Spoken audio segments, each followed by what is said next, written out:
ఈ రోజు నుంచి కూడా మహానాడు జరగబోతుంది. మహానాడు కార్యక్రమానికి హాజరయ్యేందుకు వర్మ గారు కూడా రావడం జరిగింది. సార్ చెప్పండి, ఎలా చూస్తున్నారు హైబ్రిడ్ విధానంలో ఫస్ట్ టైం చేయటం? మహానాడు అంటేనే కార్యకర్తలకి సంక్రాంతి పండుగ రోమాలు లెక్కబడుతాయి.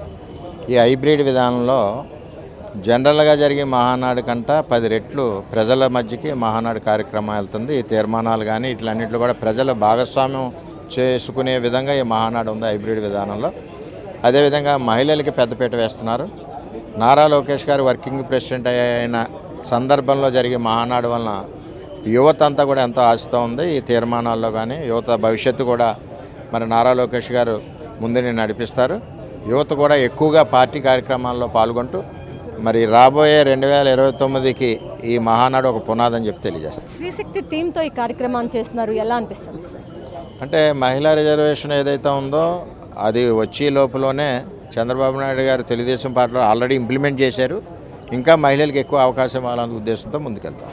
ఈ మహానాడు కూడా గిన్నిస్ రికార్డ్ సొంతం చేసుకోబోతుంది, ఎలా ఫీల్ అవుతుంది? 100% ఎందుకంటే క్లస్టర్ సిస్టమ్ ఎప్పుడైతే పెట్టారో ఒక్కొక్క నియోజకవర్గానికి ఎంత లేదన్నా ఒక 60-70 వేల మంది ఇది వీక్షిస్తారు.